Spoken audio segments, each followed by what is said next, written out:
So is that going to happen this session, do you think, the school choice? And what does it look like? Is it going to be like true school choice? I do. Well, there's no question that universal school choice is the barometer. And people get that term universal, gets thrown around a lot. And people are like, well, what does that really mean? It means that no one is specifically excluded. It doesn't mean that a light switch is going to flip tomorrow and anybody and everybody can just, have their tax dollars back and go to whatever school they want to. It means that we are setting up a program where there's tiers and buckets because you have to control. We have to control the appropriation somehow, right? And we want to make sure that great public schools are succeeding. And I'm a product of great public schools because my parents could afford to live in an area with great public schools, which is not the case. So at the end, I honestly think though the two factions, right? It's for the past 20 years, it's been kind of teachers unions and public school bureaucracy against any form of school choice. And we've seen along the way a lot of different things. Well, how about if we just do for special needs kids? How about if we just do it for this, for that? But now 30 other states have passed some sort of school choice program. We've seen the amazing results. We've seen that outcomes for all groups of children, including children in public schools, get better. So the deal that was on the table last session, at the end of this last special session, was a $6 billion infusion in public school financing. So a massive investment, financial investment, one of the biggest, I think the biggest ever, biggest in recent history. So we're giving the public schools more money, and we met all of their criteria as far as, we want to make sure that there's that the money, that there's accountability, that, maybe that kids who are taking the money have to take a standardized test to make sure that the money is being used properly, all these other things. So we kind of like met every hoop that they wanted us to jump through. And the school choice portion was only 500 million. So you had 6 billion. And that doesn't even include, already the massive amount of money we spend in public schools. So a massive amount of money on one side and 500 million on the other side. So it would have been, and the program would have been prioritized. The kids who would have gotten the money are first and foremost, disabled kids who are economically challenged. So that's the people who are going to get the majority of the money. From there, it's economically disadvantaged kids, and from there, I think it's kids in failing schools, and from there, it's everybody else. So this was not rich kids already have school choice. Their parents are already have the ability to send them to whatever private school they want. This program is specifically intended to prioritize the poor kids who are trapped in failing school districts. So all that to say, I know this is in the weeds a little bit, but all that to say, they had an amazing deal on the table. And they still said no, and they still, fought tooth and nail. And the governor dug in as he said he was going to. And the people who claimed that they were representing their districts, right? That was the argument. Well, I'm representing my district. When Ernest Bales stood up there and voted against the bill, it said, I'm representing my district, and my district does not want school choice. Well, guess what? You had a pro school choice candidate run against him, and he lost. So I guess that wasn't true after all. So now you have a much more friendly House. I think you have 77 members who, in one way or another, are supportive of school choice. And I think that they've lost their leverage. I think the people on the anti-school choice side had a great deal on the table, and they went for the kill and they lost. And now they've lost their leverage. So it's going to be interesting to see. But at the end of the day, it's about the kids, it's about the kids. So I'm going to support the program that helps the most kids. The good schools are going to continue to thrive.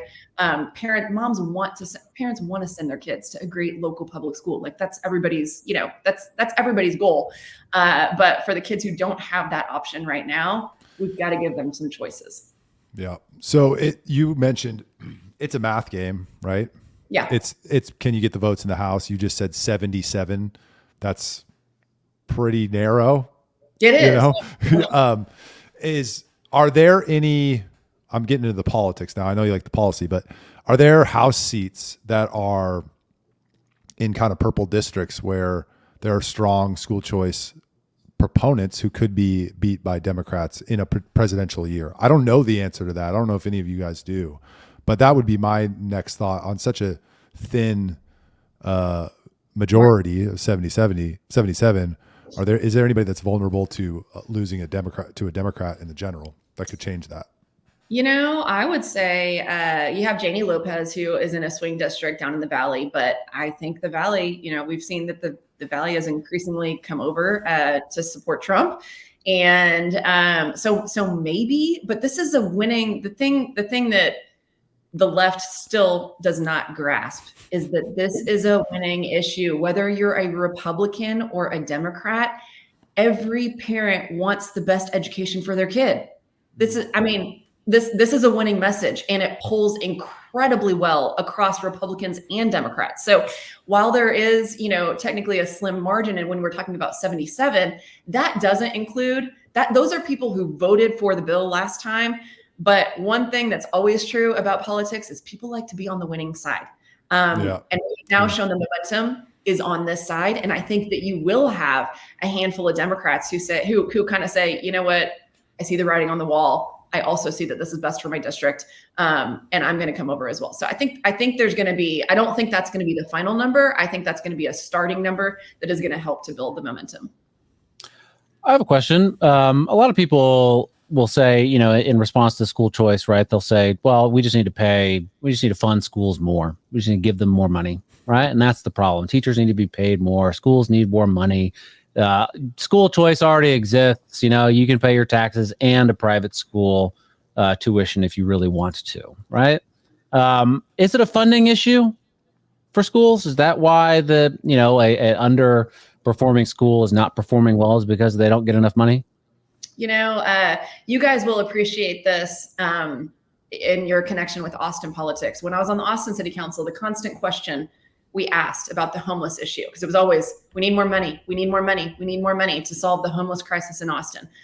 Okay, how much money will solve it? How much money will make sure that, and there was never an answer. Nobody actually, it was just always more than whatever it is.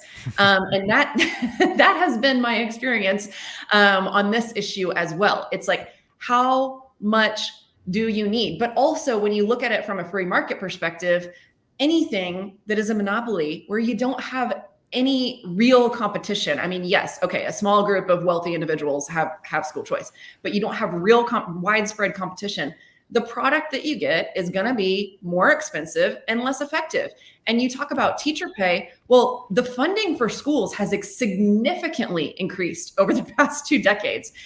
And that money has gone to the money that the districts have allocated the money to growing the administration. They haven't put it towards teacher pay. And that's not the state's, it's not the state's job. The districts on one hand say, well, we don't want micromanagement from the state. But on the other hand, when they don't pay their teachers enough from the budget that they have control over, they turn around and blame it on the state. So like, which one is it?